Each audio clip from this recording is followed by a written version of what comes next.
Muy buenas noches, estimadas y estimados colegas. La Sociedad Peruana de Obstetricia y Ginecología le da la más cordial bienvenida a esta 12ª sesión científica el día de hoy, martes 10 de octubre del 2023. Que por esas casualidades del destino, justamente hoy día también se celebra un aniversario más del Instituto Nacional Materno Perinatal, la ex Maternidad de Lima, que cumple el día de hoy 197 años. Un saludo desde la Sociedad Peruana de Obstetricia y Ginecología para el Instituto Nacional Maternidad de Lima, Instituto Nacional Materno Perinatal. El día de hoy se va a tratar un tema muy importante, que es la anticoncepción en las diferentes etapas de la vida.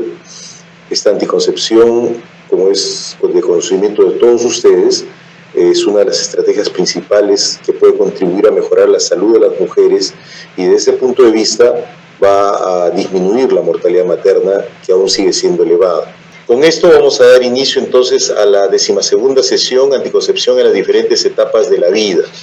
Para este tan importante tema que tiene que ver mucho con la salud pública en el Perú y en el mundo en realidad, tengo el honor de presentar a quien es el coordinador y moderador del día de hoy. Voy a presentar al doctor Pedro Mascaro Sánchez, quien es médico especialista en ginecología y obstetricia, magíster y doctor en medicina. Él es profesor principal de la Facultad de Medicina de la Universidad Nacional Mayor de San Marcos y director del Departamento de Ginecología y Obstetricia. Él es exdirector general, que ha sido durante 12 años en el Instituto Nacional Materno Perinatal, la ex Maternidad de Lima. Él además es paz presidente de la Sociedad Peruana de Obstetricia y Ginecología y además de la Sociedad Peruana de Contracepción. Por otro lado, el doctor es miembro del Colegio Americano de Obstetras y Ginecólogos EICOG.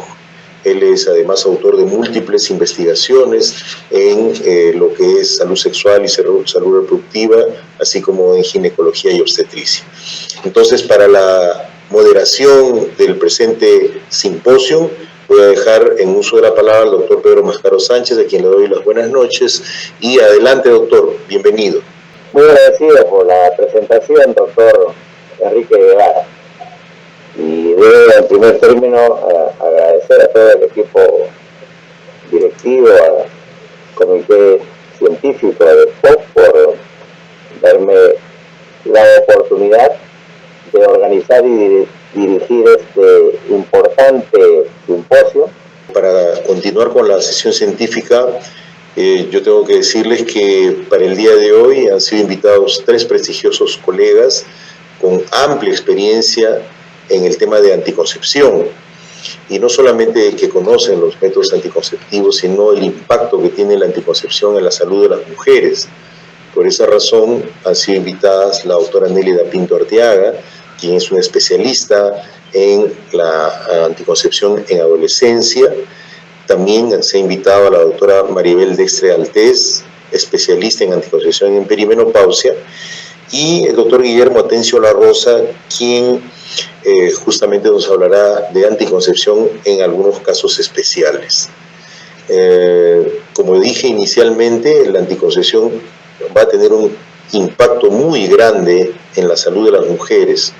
Se han hecho estudios que demuestran que aproximadamente solamente con la anticoncepción, que todas las mujeres puedan tener acceso a la anticoncepción, nos pueden disminuir hasta en un 20% la mortalidad materna. O sea, fíjense la importancia que tiene la anticoncepción. Y por otro lado, nosotros todos tendríamos que trabajar, no solamente los médicos ginecobstetras, sino los médicos de las diferentes especialidades, justamente para promover el uso de métodos anticonceptivos, especialmente los métodos anticonceptivos modernos y dentro de ellos especialmente los métodos de larga duración, como son el implante subdérmico y el dispositivo intrauterino. Bien, dado que parece que el doctor sigue teniendo algún problema, yo voy a tener que presentar a nuestra primera ponente. Quiero presentar a la doctora Nélida Pinto Arteaga, quien va a desarrollar el tema de anticoncepción en la adolescencia.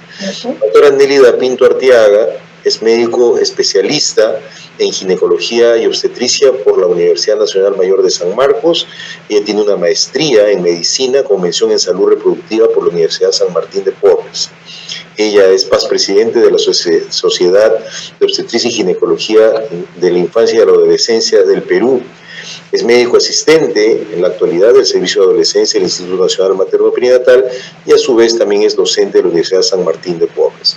Entonces le damos la más cordial bienvenida a doctora Nélida Pinto y adelante con su presentación. Usted debe tener aproximadamente 20 minutos para la misma y le estaremos avisando. Muchas gracias, bienvenida doctora Pinto. Gracias, muy amable, muchísimas gracias por la presentación.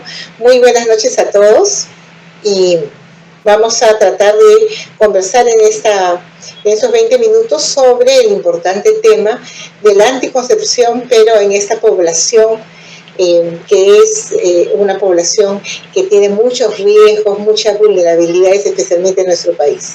Entonces vamos a iniciar con el tema anticoncepción en adolescentes.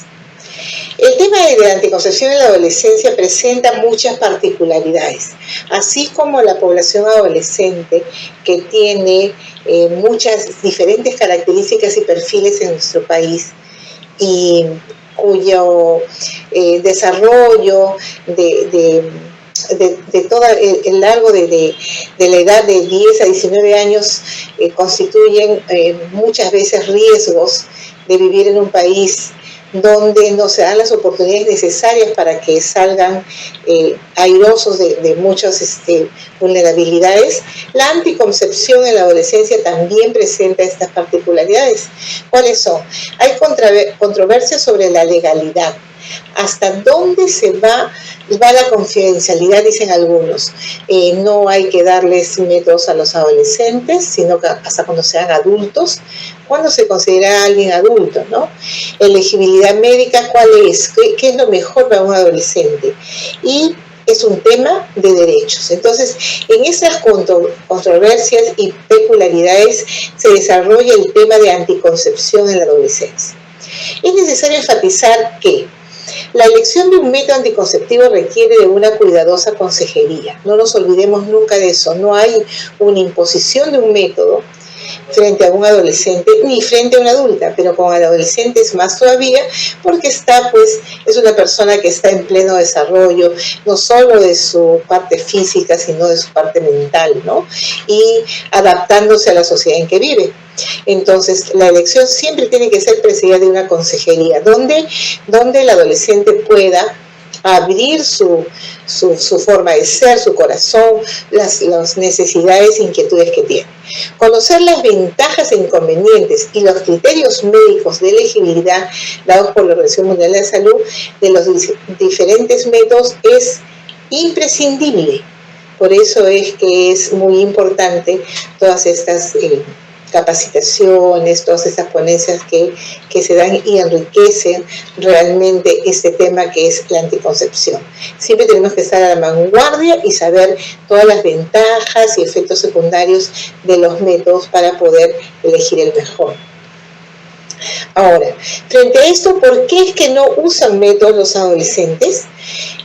A pesar de que estamos en el 2023 todavía hay desconocimiento, a pesar de que en las redes, la internet y ellos son de la era digital, todavía hay desconocimiento de cómo funcionan y cuáles son sus efectos a largo plazo y por qué se deben usar los métodos.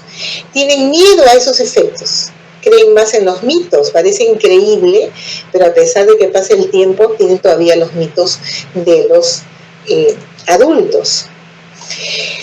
Las relaciones sexuales en los adolescentes no son planeadas, aparecen nada más. Hay desconocimiento de las consecuencias por las cuales se tienen relaciones sexuales. Hay muchos mitos sobre la sexualidad.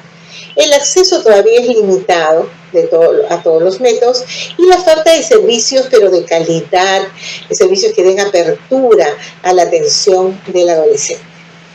¿Qué pasa como el proveedor de salud con los adolescentes? Los adolescentes merecen recibir atención de manera imparcial y respetuosa. No nos olvidemos de eso, respetuosa, son seres humanos, no son niñitos a los que vamos a mandar, ni tampoco ancianos que podemos decirle qué hacer. Sin importar cuán jóvenes sean, pueden ser de 11, 12 años, igual hay que respetarlos muchos. La crítica y una actitud descortés mantendrán alejadas a la persona, y no solo a ellos, sino a toda su familia, y si vienen con amigos, a todos ellos.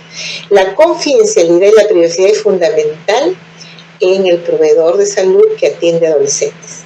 El asesoramiento, la consejería y los servicios no tienen el cometido de alentar a los jóvenes o a los adolescentes a tener relaciones sexuales, sino más bien ayudarlos a proteger su salud, ¿ya? Eso es importante. ¿Por qué se da entonces esa consejería? Hay que conocer las necesidades anticonceptivas del adolescente o de la pareja, fundamental. Por eso es que no puede ser que cualquiera diga o que la consejería es cualquier cosa o es algo más, nada más que una información, o que cualquier persona puede hacer consejería. Es importante también identificar valores y creencias sobre la sexualidad. Eso es fundamental. La anticoncepción, la eventualidad de un embarazo no deseado, qué es lo que pasaría, cómo te sentirías, qué actuarías, cómo harías frente a eso. Preferencias y opiniones acerca de los diferentes métodos. Conviene prestar atención a posibles demandas ocultas, porque a veces hay ambivalencia con el hecho de ser sexualmente activo, malestar con las relaciones asimétricas, maltrato, fuerza, negociación para los métodos, desconocimiento de la técnica sexual con relaciones sexuales no placenteras. Hay un montón de opiniones y de sensaciones que tienen los adolescentes que a veces no lo manifiestan. Identificar características personales de los adolescentes es lo fundamental. Valorar el estado de salud para descartar posibles condiciones médicas que afecten a la elegibilidad de los diferentes métodos. Y eso se consigue sabiendo cuáles son los criterios de elegibilidad para cada método que existe pues por la Organización Mundial de la Salud en la guía que tiene el mismo nombre del 2017 hasta ahorita. ¿Cuál es el anticonceptivo ideal? Nos preguntaremos todos para un adolescente. Primeramente hemos visto que la consejería es fundamental y ellos son los que tienen que elegir el método. Pero realmente un anticonceptivo ideal realmente no existe. Lo que sí existen son adolescentes con necesidades propias y con necesidades insatisfechas muchas veces. El mejor va a ser el que se adapte a su modo de vida, a su modo de sentir, de vivir. Es el que les dé mayor seguridad. Las recomendaciones a nivel del mundo están por evidencia científica que para mejorar la adherencia hay que usar métodos de larga duración. Eso sí está ya bien establecido. ¿Cuál es la verdad entonces? Que todos los métodos anticonceptivos son seguros para los adolescentes, porque los adolescentes son personas sanas, entonces pueden usar cualquier método con seguridad. Los adolescentes pueden utilizar el método. Los adolescentes a veces son menos tolerantes, eso sí, a las mujeres mayores, a los efectos secundarios. Por eso es que nosotros tenemos que saber muy bien cuáles son los efectos secundarios para poder darle la información y la consejería. Si reciben asesoramiento o consejería, sin embargo, sabrán qué es lo que pueden esperar y es menos probable que dejen de utilizar los métodos. Los adolescentes solteros en comparación con personas mayores pueden tener más parejas sexuales y por lo tanto están expuestos a mayor riesgo de contraer ITS. Y es importante saber que los métodos solo hay uno que puede evitar las ITS. Una parte importante de esta consejería es evaluar el riesgo de las ITS y cómo reducirlo, ¿no? El condón, la doble acción del condón, que es evitar el embarazo y las ITS. ¿Cuáles son los aspectos legales en nuestro país, ¿no? Para seguir avanzando? La atención integral del adolescente en el área de salud sexual y reproductiva es un derecho. Eso está en todas las normas de nuestro país. O sea, un adolescente que viene a una atención tiene que recibir dicha atención. Y un adolescente que viene por una atención de planificación familiar no se le puede derivar ni decir no atendemos o lo hacemos otro día. Es su derecho venir a un establecimiento de salud a pedir esta atención. Por la legislación peruana sabemos que a los 14 años o más los adolescentes pueden recibir información y tratamiento sobre las ITS y además acceder a los métodos anticonceptivos sin la necesidad del consentimiento de los padres o tutores. Eso dice nuestra ley. Los métodos anticonceptivos no se usan para los enfermos, o sea que no son tratamientos médicos, los usan los adolescentes, los usan las personas que están sanas. Para aquellos que dicen que no, que de todas maneras tiene que hacer una consulta y poder dar la opinión con el familiar o el papá. La consejería y la información sobre los métodos anticonceptivos no tienen restricciones con la edad. La información y la consejería de por qué se debe usar un método, cuál es la implicancia de que un adolescente pueda desarrollarse, terminar sus estudios y esperar para embarazar es lo fundamental para que ellos comprendan ese tema. Y esa información y esa consejería se le da a todos los adolescentes por ley. Entonces, hablemos pues de los métodos anticonceptivos en sí. Y los métodos anticonceptivos que son mejores por evidencia mundial para los adolescentes son los de larga duración. ¿Qué quiere decir? Los métodos anticonceptivos que tienen mayor tiempo de permanencia al usarlos los adolescentes. Y estos son los implantes y los DIU. Son los más eficaces comparados con los otros métodos que también son buenos, pero tienen menos eficacia frente a estos de larga duración. Para eso nosotros tenemos que estar bien seguros, hemos dicho, de los criterios de elegibilidad. Y si nosotros podemos ver ese cuadrito, casi todos los métodos anticonceptivos caen en los criterios 1 y 2, que son, en forma resumida, los criterios por los cuales las personas pueden usar los métodos con seguridad. En cambio, si caen los criterios 3 y 4, son los métodos que no pueden usarlos. Todos estos están puestos y dicha la información en el Manual Mundial de Planificación Familiar. Y acá están las categorías, que ya sabemos que el 1 y 2, semáforo verde, y el 3 y 4 sí es rojo, porque no se debe usar ese método, ¿no?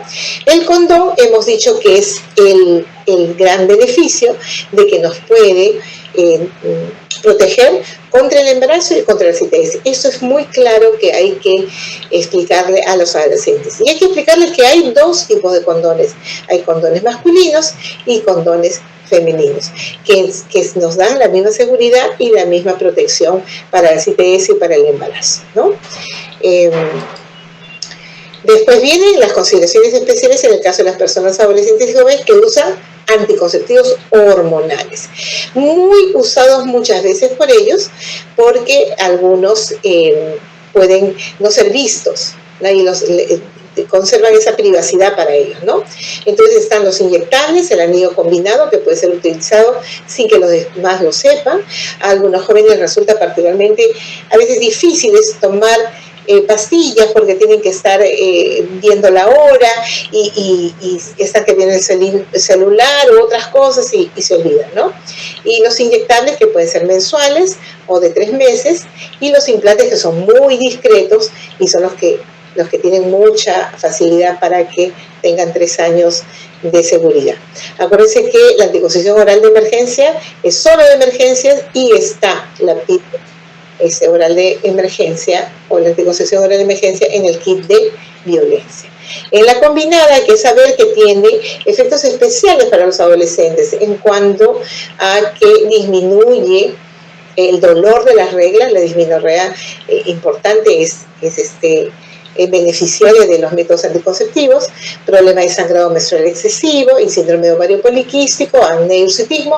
Todo puede mejorar si usamos anticoncepción hormonal combinada. Y la tasa de eficacia también es pequeña, 0.3 de embarazos por 100 mujeres que utilicen estos anticonceptivos en forma perfecta durante 1 año. Ustedes saben que hay la eficacia en forma perfecta y la otra que no.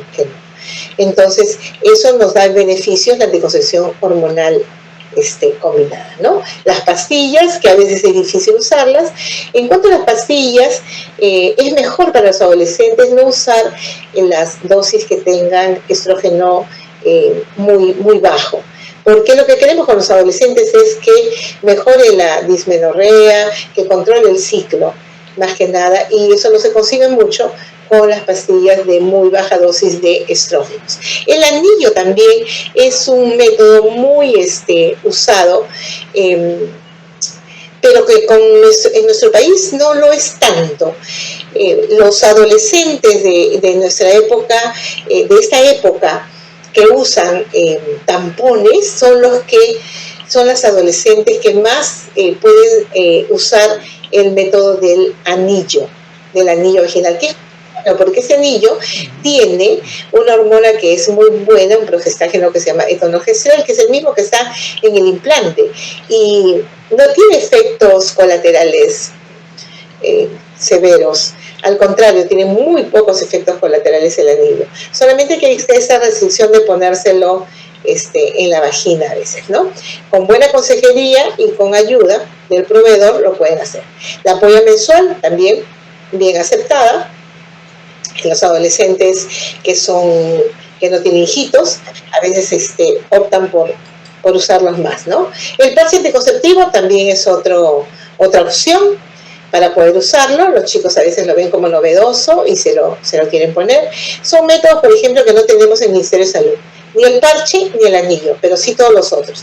Hemos avanzado mucho en el Ministerio de Salud teniendo diversidad de métodos, sí, pero deberíamos de seguir avanzando en ello para que los adolescentes puedan tener toda la gama de métodos anticonceptivos y ellos puedan elegir de la mejor manera.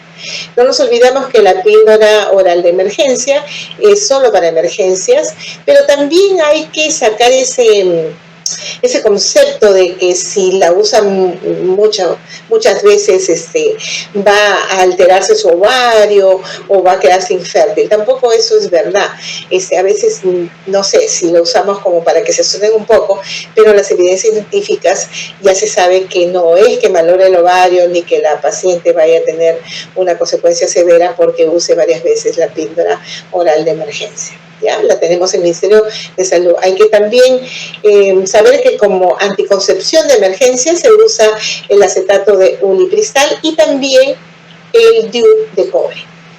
Entonces, no olvidar, cuando un adolescente solicita una píldora postcoital, está haciendo un ejercicio de responsabilidad tratando de evitar un embarazo que no desea. Por favor, no la neguemos, porque todo el esfuerzo que hace para hacer eso, y a veces se choca con gente que le dicen, no, ¿por qué vas a tomar eso? No dejes de tomar, te va a hacer mal, o no tienes por qué tomar eso, que eres muy joven.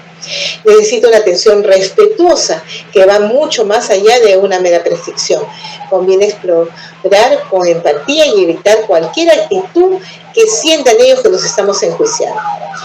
También existe la píldora de solo gestágeno o solo progestágeno, que se utiliza más que nada para aquellos adolescentes que tienen muchos efectos secundarios por los estrógenos, ¿no? Los adolescentes son poco de tener muchos efectos secundarios con los estrógenos. Se ven más en adultas, pero en los adolescentes sí. El inyectable de la Depo-Provera, muy usado en la población adolescente, especialmente en el puerperio, ¿no? Después de tener un hijito, se usa mucho la ampolla anticonceptiva. Ya está ganándole el implante en la población adolescente, casi está en primer lugar ya el implante anticonceptivo, porque antes la Depo-Provera era el primer método anticonceptivo usado en las pacientes posparto. Ahora en el posparto ya la apuesta del implante anticonceptivo de 3 años está subiendo muchísimo, ¿no? Pero también es muy buena. Hay que recordar que cuando se usa la Depo-Provera hay que ponerla bien. O sea, hay una técnica especial para poner la Depo-Provera y no es poner una ampolla así por así. Y lo otro es que a veces la regla puede no venir, pero todo es reversible, ¿no? Termina de usarse el tiempo de la ampolla y comienza a tener sus reglas regulares, ¿no? Entonces, la adherencia terapéutica tiene que ver con la efectividad. Mientras mayor adherencia hay, mayor efectividad va a haber, mayor cumplimiento y mayor persistencia. Entonces, tenemos que nosotros trabajar mucho con los adolescentes para que tengan mayor adherencia a los métodos anticonceptivos. Y allí los mejores que van son los de larga duración. Y está esto corroborado por organizaciones, por sociedades a nivel del mundo, donde trabajos como también el trabajo grande que hicieron Choice, pueden corroborar esto, ¿no? Que los de larga duración son los que mejor pueden darse en los adolescentes para que puedan hacer una anticoncepción de mayor permanencia, ¿no? Con eficacia de primer nivel, altas tasas de satisfacción y continuidad y sin necesidad de adherencia diaria, los métodos de larga duración deberían ser las recomendaciones en primera línea para los adolescentes, ¿Quién dice eso? El Colegio Americano de Obstetricia y Ginecología. Las preocupaciones de los profesionales sanitarios sobre el uso de los LAR por parte de los adolescentes son una barrera para el acceso. Dada la eficacia, la seguridad y la facilidad de uso, los métodos LAR se deben considerar como métodos anticonceptivos de primera línea. Fíjense, todas las recomendaciones para los métodos anticonceptivos de larga duración. Entonces, son los mejores en uso típico, en uso perfecto, porque tienen mayor tiempo y no está, no tiene que ver si la voluntad de tomarlo todos los días, ni de fijarse cada mes en la apuesta y si fue o no a el servicio de salud, porque un DIU puede durar hasta 10 años y el implante ya sabemos que dura 4 años, pero que todavía en las guías nuestras dice 3 años, ¿no? Entonces son los mejores y hay que informar, hay que hacer la consejería, hay que detener, conversar con los adolescentes sobre estos métodos, ¿no? Los implantes en los servicios de salud, por ejemplo, yo les cuento, en mi servicio de adolescencia, son los jóvenes que ponen los implantes a los jóvenes. ¿Quiénes son? Los residentes, los internos, aprenden la técnica muy bien, aprenden por qué se debe dar un método de larga duración y son los que los ponen a los adolescentes y contentísimos de usar su método. Les dicen inclusive cuando estamos pasando visita, no se vayan a olvidar de que me tienen que poner mi implante, ¿no? Eso está muy bueno. Y los dispositivos intrauterinos que también tienen un beneficio muy bueno y estamos, por ejemplo, en la maternidad de Lima ya cada vez más poniendo DIU posparto, estamos retomando esta actividad con este método anticonceptivo que es buenísimo porque dura más de 10 años y es muy bueno para los adolescentes, ¿no? Acá están los LARs, que son tenemos la T de cobre, el Ministerio de Salud, y las que tienen hormona, levonorgestrel, que son en forma particular, pero que ya los tenemos en algunas instituciones de salud, como en la maternidad también tenemos Mirena, ¿no? Y el implante, que es de etonorgestrel, 68 miligramos. Entonces, la inserción de estos métodos, para quienes dicen, no, que puede ser difícil, no, es muy fácil. 96% de éxito en el primer intento y 99.5% de éxito en los 2 intentos. O sea, los proveedores de salud aprenden muy bien a poner métodos anticonceptivos de larga duración. Y tienen muy buen perfil de seguridad, no tienen nada que ver con la densidad mineral ósea, tampoco es muy poco el porcentaje de enfermedad pélvica inflamatoria, de embarazos ectópicos, de expulsión del DIU y de perforaciones, ¿no? Y los cambios de peso son muy poco en cuanto a estos métodos, ¿no? Igual el riesgo de embarazo ectópico también no supera lo del riesgo normal cuando ponemos un DIU en buenas condiciones, ¿no? O sea, tenemos que saber la técnica necesaria para poder ponerla y saber que la paciente no tiene infecciones. Entonces, eso es un poco todo sobre la parte de los anticonceptivos en adolescentes. Entonces, sigue vigente las conclusiones del estudio Choice, ¿se acuerdan? Que fue un estudio muy bueno, muy grande, que una vez superada la barrera de los costos, los LAR siguen siendo la mejor elección para pacientes. Y nosotros tenemos la oportunidad de decir que en todo Ministerio de Salud tenemos LARs, tenemos el DIU, tenemos el implante. Debemos de continuar mejorando el abordaje, la educación y el acceso a métodos anticonceptivos seguros, modernos y efectivos para poder disminuir el embarazo adolescente y para hacer que los adolescentes tengan mejor desarrollo de su vida.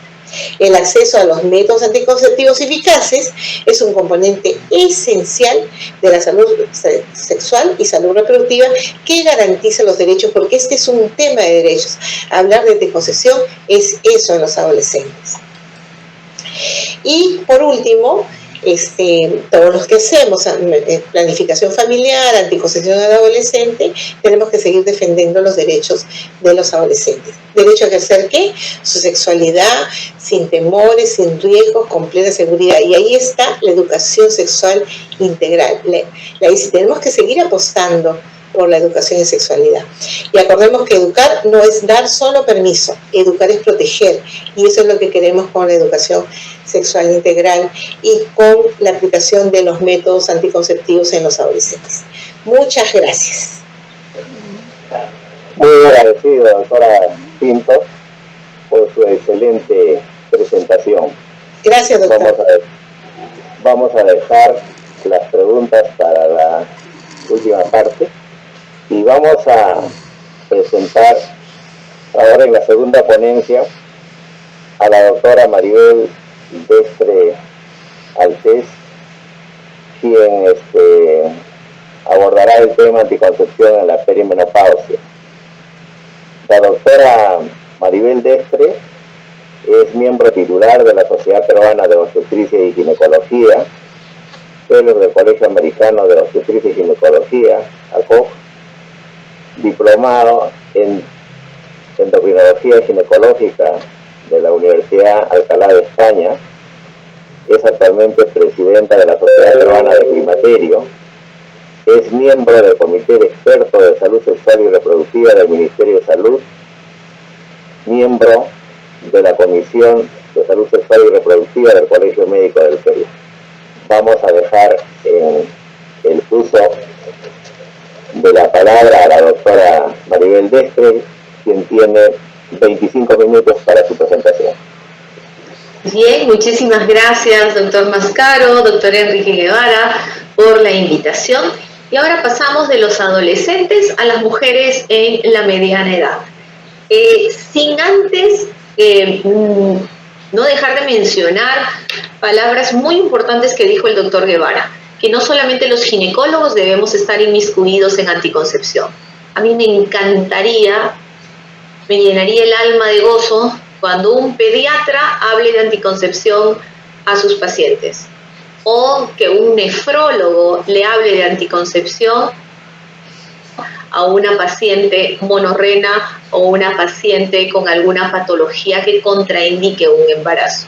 Entonces, la anticoncepción no es solamente de ginecología, sino de cualquier médico de diferentes especialidades, sobre todo aquellos que manejan a la mujer en todas las etapas de su vida. Bueno, vamos a continuar. Debemos de recordar que se está viendo mi presentación correctamente. ¿Sí? Por favor, ¿me podrían confirmar? Sí, doctora, correcto. Ok, listo, muchas gracias. Debemos de recordar y aconsejar, primero, que la fertilidad va a declinar con el paso del tiempo, especialmente en las mujeres por encima de los 35 años. No son 40 años, son 35 años en que muchos estudios han visto que ya no hay una buena calidad ovocitaria, hay mayores aneuploidías por los fenómenos de no disyunción meiótica. También se incrementan los riesgos, por ende, de los abortos espontáneos. Aproximadamente más del 50% de los embarazos termina en aborto en esta etapa de la vida. Y hay fetos con síndromes de Down u otras cromosomopatías en las mujeres que quedan embarazadas en esta etapa. Otra cosa que debemos de informar a las pacientes, porque habrá pacientes que de repente después de los 40, como estamos viendo actualmente, quieren un embarazo. Entonces a ellas también se les tiene que aconsejar, se les tiene que decir todos los riesgos maternos y fetales que puede conllevar un embarazo en esta etapa de la vida. Puede haber complicaciones como diabetes gestacional, hipertensión, crecimiento intrauterino restringido en los bebés, patologías placentarias, prematuridad aumentando el riesgo de morbimortalidad materno-perinatal, ¿no? Y todos están en relación con la edad materna. Muchos pacientes pueden ingresar a técnicas de fertilidad y antes pues salían en las noticias y era muy bien visto aquel ginecólogo que daba quintillizos, trillizos, cuando ahora vemos que eso no está bien, ¿no? También puede haber en esta etapa embarazos múltiples en nuestras pacientes que lleven a técnicas de fertilidad, ¿no? Aumentando los riesgos también. Entonces, el asesoramiento reproductivo es sumamente importante. Aquí se ha desconfigurado. Debemos de hacer un buen asesoramiento reproductivo, no solamente por la edad de la mujer, sino que el embarazo puede llevar a mayores complicaciones, tanto para la madre como para el bebé. Entonces, la paciente debe de saber qué puede pasar si ella se embaraza. Entonces, en este periodo todavía existe riesgos, o sea, sí necesitamos anticoncepción, ¿no? Todavía necesitamos anticoncepción, porque puede haber ovulaciones espontáneas en esta etapa en las que estamos dejando la vida reproductiva y estamos pasando a la no reproductiva. La edad por sí sola no contraindica el uso de ningún método anticonceptivo, hormonal o no hormonal. Tenemos que el mayor riesgo está dado porque ahí se incrementan las patologías por el mismo paso de los años, que son las enfermedades cardiovasculares, las cerebrovasculares, cánceres, enfermedades metabólicas como la diabetes y la obesidad. Actualmente en el Perú tenemos un 60% de sobrepeso y obesidad según la última ENDES. Y que un eventual embarazo es posible si es que la paciente utiliza un método anticonceptivo de baja eficacia. Justo hoy día veía en consulta a una paciente que tiene 47 años, que ya no está menstruando hace 3 meses, y el médico le ha dicho que ya no utilice ningún método anticonceptivo. Así que, felizmente, la Sociedad Peruana de Obstetricia y Ginecología ha puesto este tema tan relevante de la anticoncepción en las diferentes etapas de la vida. Continuemos. La Organización Mundial de la Salud ha estimado que en las mujeres mayores de 45 años pueden tener una posible ovulación que estén en un año de amenorrea del 2 al 10%. Entonces, debemos mantener anticoncepción hasta 2 años de amenorrea en aquellas pacientes que sean menores de 50 años y 1 año de amenorrea en las que superan los 50 años. Hay que continuar con la anticoncepción para evitar embarazos en esta etapa, ¿no? Sabemos todos de los criterios médicos de elegibilidad, que son recomendaciones para el uso de los métodos anticonceptivos. Tenemos las cuatro categorías de la OMS. La 1 y la 4 son definitivas. Se puede utilizar el método y no se puede utilizar el método. Es inaceptable utilizar el método. La 2 y la 3, las categorías 2 y 3, requieren de un criterio clínico. Entonces es muy importante que todos los médicos nos involucremos en anticoncepción. No dejemos en manos de otros profesionales la anticoncepción, que es tan importante para el beneficio de salud de la mujer como de sus hijos. Ok, vamos a continuar. Entonces vamos a hablar de la anticoncepción no hormonal en esta etapa y de la anticoncepción hormonal. Primero, que los métodos anticonceptivos no hormonales en esta transición a la menopáusica son iguales que para las adolescentes, que para las mujeres en edad fértil. Son los mismos. Estos métodos de autoconocimiento de la fertilidad ya tienen muy baja eficacia en esta época, porque ya no son tan seguros por los cambios hormonales.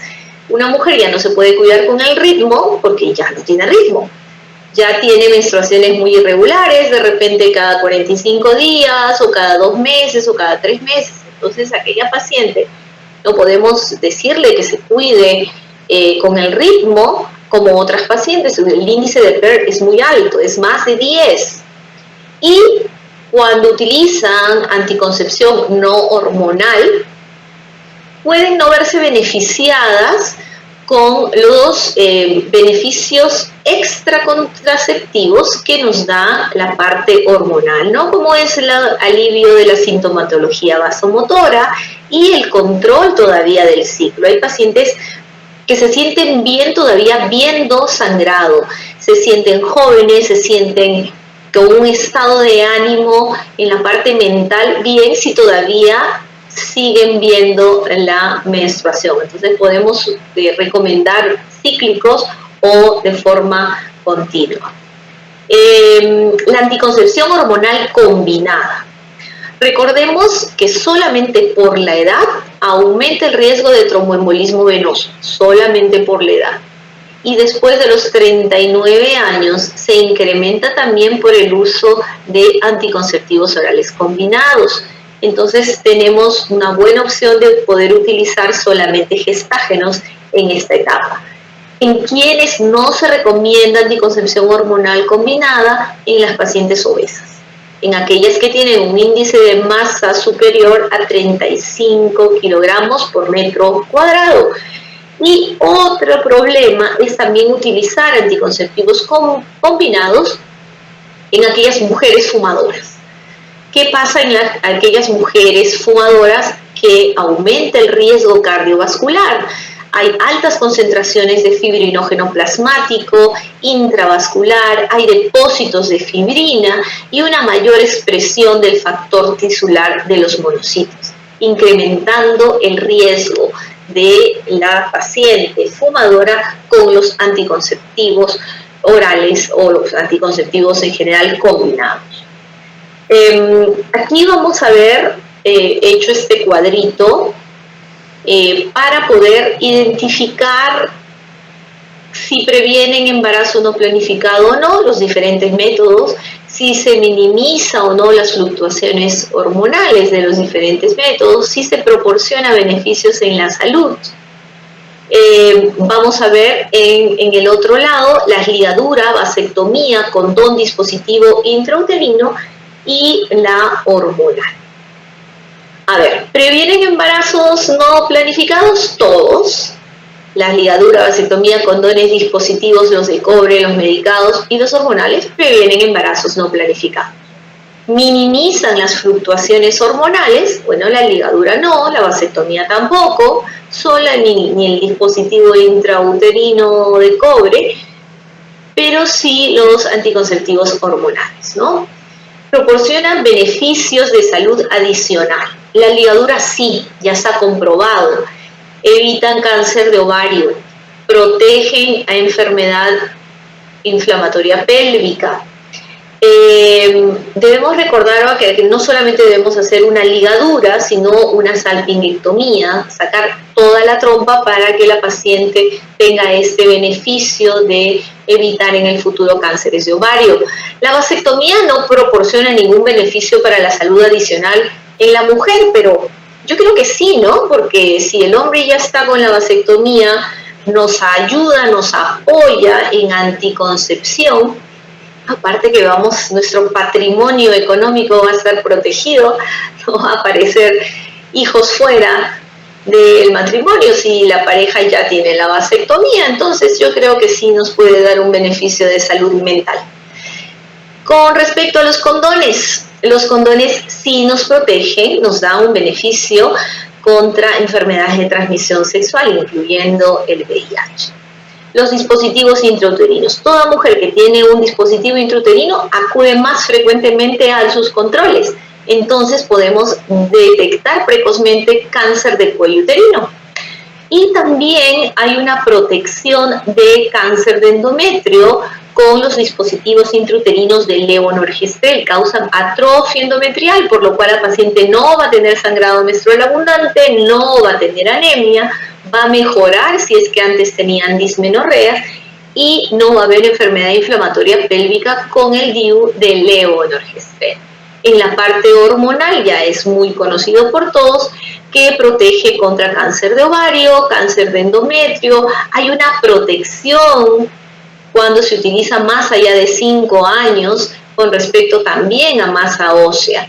Y esas fluctuaciones hormonales que se producen en la perimenopausia, también las pacientes usuarias de anticonceptivos hormonales de baja dosis se van a ver beneficiadas con esto, ¿no?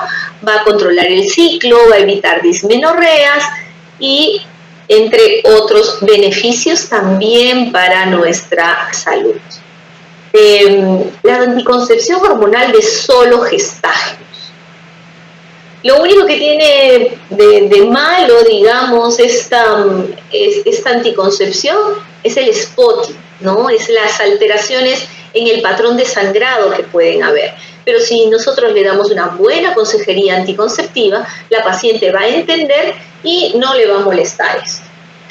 Los métodos reversibles de larga duración constituyen una alternativa a aquellas pacientes que no deseen esterilización, ¿no?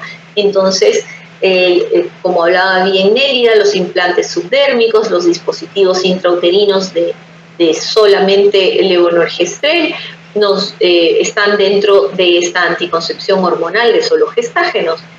Está indicado para tratamiento el DIU medicado de sangrado menstrual abundante y en el ministerio esa es la indicación, sangrado menstrual abundante para poner este dispositivo y anemia. Junto con anticoncepción, esto de acá es formidable el uso en nuestras pacientes. En aquellas pacientes que están en la perimenopausia con estas fluctuaciones hormonales, úteros sanos, que tienen sangrados menstruales abundantes, la anticoncepción hormonal o el manejo del sangrado menstrual abundante y anemia con dispositivo intrauterino de levonorgestrel es muy bueno.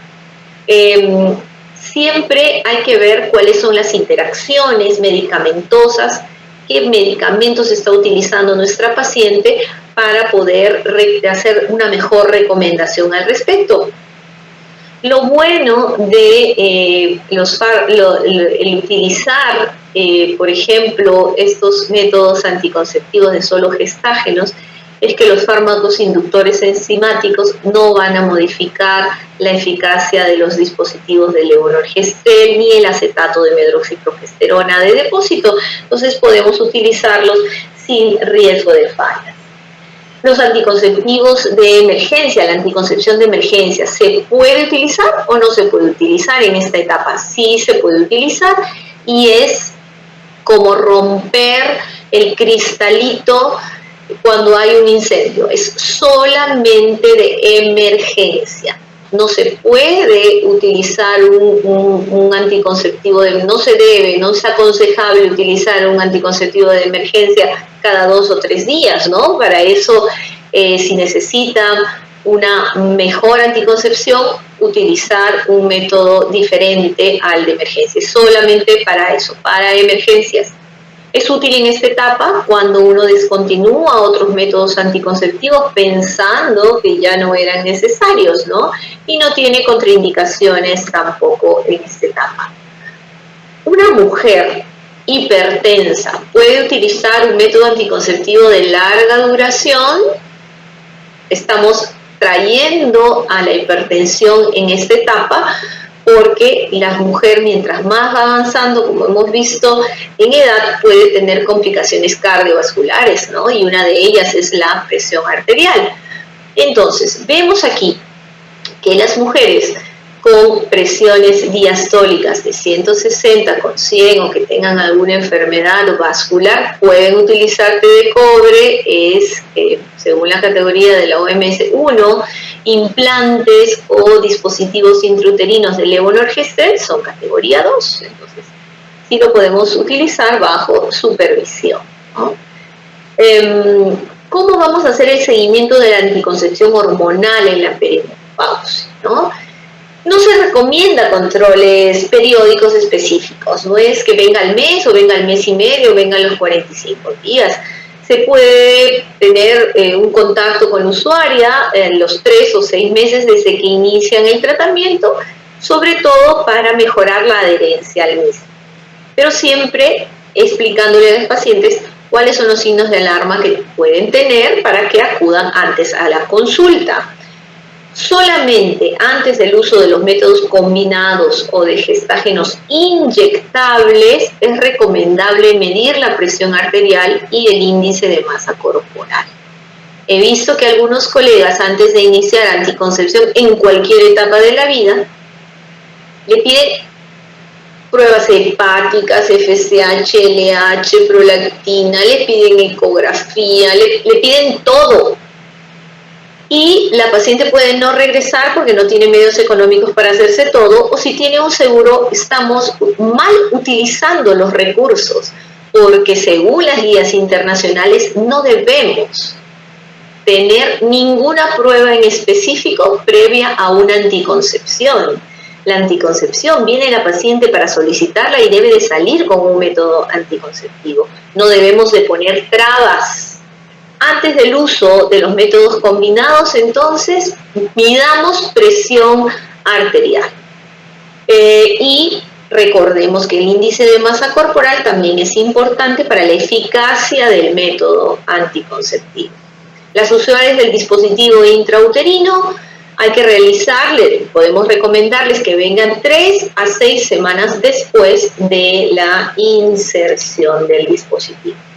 Ahora, ¿cómo vamos a asesorar a aquellas mujeres que ya desean interrumpir la anticoncepción o que nosotros ya, cuándo interrumpirnos, cuándo pasar de esa etapa de utilizar un método anticonceptivo y ya pasar a una terapia sustitutiva hormonal? Ok, cuando las pacientes utilizan métodos no hormonales y son menores de 50 años, hay que pararlas 2 años de amenorrea.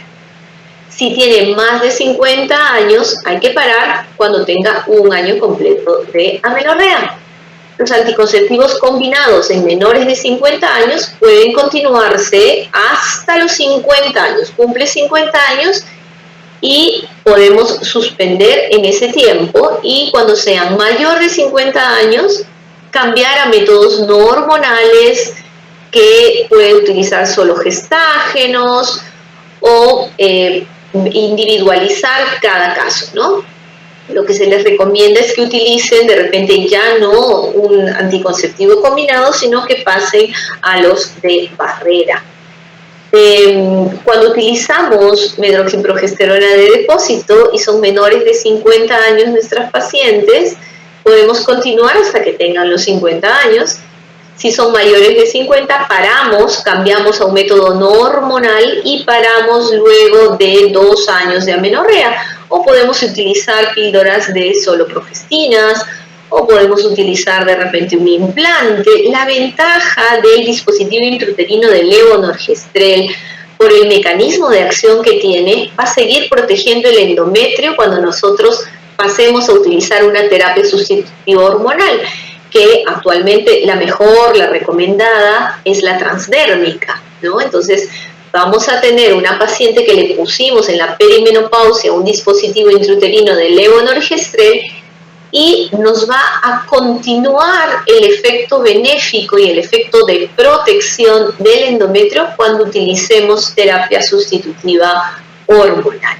Si nuestra paciente utilizaba implantes, píldoras de solo progestinas, pueden continuarse hasta los 50 años o más, ahí no hay ningún problema. Si la paciente entra en amenorrea, pues se puede medir niveles de FSH. Si está al año, ya tenemos la FSH mayor de 30, se puede controlar en 2 ocasiones con un intervalo de 6 semanas, y si ya está alta, ya suspendamos, ¿no? Ya se pierde la fertilidad espontáneamente en ese tiempo. Si no tiene amenorrea, que es difícil porque con el implante, píldoras de solo progestinas o el dispositivo, muchas de nuestras pacientes, la gran mayoría, entran en la amenorrea. Pero si no tienen amenorrea, hay que considerar investigar cualquier sangrado anómalo. De repente la paciente estaba en completa amenorrea y empieza a sangrar, entonces hay que investigar eso, ¿no? Hay que continuar con la contracepción, también nos recomienda la guía, después de los 50 y no leo ahí, está muy chiquitito para mí, después de un año, ¿ok? Entonces, recordemos, y esto es algo muy importante, que la terapia hormonal de la menopausia no tiene la capacidad de inhibir la ovulación, no es un método anticonceptivo. Los anticonceptivos hormonales tienen 4 a 10 veces más estrógenos que una terapia sustitutiva hormonal. Entonces no son métodos anticonceptivos y eso se lo debemos de decir a nuestras pacientes. Y ya para terminar, que no existe ningún método anticonceptivo que esté contraindicado solamente por la edad. Tiene un grado de evidencia 2B. Hay una serie de contraindicaciones absolutas y relativas para el uso de anticonceptivos orales. Hay que seguir los criterios médicos de elegibilidad. Recordemos tener nuestro disco cerca de nosotros en el consultorio para poder consultar en cualquier momento. Y las mujeres que son mayores de 35 años y fuman, hay que advertirles los riesgos que pueden tener. Al igual que Nélida nos decía que hay que entender las necesidades en el adolescente, en esta edad mediana que nos toca vivir a todas las mujeres, hay que entender las necesidades de esta población, hay que orientar, hay que dar una respuesta adecuada. No hay que decirle, no, tú ya estás vieja, tú ya no puedes quedar embarazada, es imposible que te embaraces. No, señoras y señores, todavía puede haber escape ovulatorio en esta etapa de la perimenopausia. Y recordemos que disponemos de una amplia gama de métodos anticonceptivos en programas de planificación familiar del Ministerio, que no hay todos, como bien se dijo anteriormente, que deberíamos de continuar trabajando para incorporarlos, y también en el sector privado. Muchísimas gracias por su atención. Muy agradecido por su clara y amplia ponencia, doctora Maribel Bester. También las preguntas para la última parte. Pasemos ahora a la tercera ponencia, a cargo del doctor Guillermo Atencio La Rosa, con el tema anticoncepción en casos especiales. El doctor Guillermo Atencio tiene maestría en gerencia de proyectos y programas sociales en la Universidad Peruana Cayetano Heredia. Tiene posgrado en salud reproductiva del adolescente y ginecología infanto-juvenil realizado en la Universidad de Chile, en Santiago de Chile. Tiene posgrado en epidemiología e infecciones de transmisión sexual en la Universidad de Washington. Es fellow de la Federación Internacional de Ginecología. Bueno, muy buenas noches con todos y con todas. En primer lugar, quisiera agradecer al doctor Mascaro por la oportunidad que nos ha dado de poder tener esta importante conversación. Asimismo, a la Sociedad Peruana de Obstetricia y Ginecología por esta invitación, ¿no? Agradecer al doctor Guevara y al presidente, y bueno, también a Maribel y a Nélida, que precisamente considero que ha sido muy importante lo que justamente están mencionando respecto a anticoncepción y la manera como tenemos que sentirnos comprometidos para poder trabajar este tema. En este caso, a nosotros nos han invitado para poder hablar sobre anticoncepción en casos especiales, pero en verdad, como vamos a ver, no son tanto casos especiales. Muchas veces, por ejemplo, consideramos de que la anticoncepción es importante, lógicamente, en todo el contexto de las necesidades que tienen las mujeres, pero hay momentos, hay situaciones, condiciones que precisamente debemos de tomar en cuenta para que nosotros podamos también ayudar a la mujer a tomar decisiones. Y es que en verdad este se va a ser el contenido, el contexto en que nosotros debemos dar la anticoncepción. Vamos a hablar sobre la anticoncepción en situaciones especiales específicamente, discapacidad, los criterios de elegibilidad, que ya lo han mencionado tanto Nélida como Maribel. La anticoncepción, por ejemplo, el post-evento obstétrico, que es una situación sumamente importante y que no deberíamos dejar de ver, y la anticoncepción en enfermedades crónicas. Como antecedentes tenemos que mencionar que la salud, ¿no?, es un derecho ya reconocido desde el año 1946, cuando precisamente la Organización Mundial de la Salud definió ¿no? La salud como un estado completo de bienestar físico, mental y social. Pero también mencionó de que un derecho fundamental es el goce del grado máximo de salud que pueda lograr cualquier ser humano. Entonces, aquí del año 46 se menciona la salud como un derecho. Esto se incorpora también en la Declaración Universal de Derechos Humanos y en 1966, que se firma el Pacto Internacional de Derechos Económicos, Sociales y Culturales, se reconoce también esta necesidad de la salud como un derecho. Y este comité define, hay un comité que define precisamente estos derechos en este contexto, cuando dice que el derecho a la salud es un derecho inclusivo que se atiende no solamente a una atención médica oportuna y apropiada, sino que también a los determinantes implícitos de la salud como el acceso al agua potable, el saneamiento adecuado, condiciones ambientales, laborales, saludables, incluida la salud sexual y reproductiva, que la menciona específicamente. Y, para que todos sepamos, el Estado peruano suscribe este protocolo, ¿no? Y en 1988 y lo ratifica en 1995. Por lo tanto, este protocolo entra en vigencia en nuestro país desde 1999. Nosotros formamos parte de la comunidad internacional en la cual reconocemos dos aspectos importantes: el derecho a la salud, incluida la salud sexual y reproductiva, que es un derecho al cual todas las personas que vivimos en nuestro país debemos de tener acceso. Entonces, es de cumplimiento obligatorio para el Perú. Así como hablamos, por ejemplo, de nuestra inclusión dentro de lo que significa todo lo que es las actividades internacionales y los compromisos, este también es un compromiso que tenemos como Estado peruano. Y dentro de lo que significa el derecho a la salud reproductiva, hay dos aspectos normativos que son importantes tomarlos en consideración en nuestro país.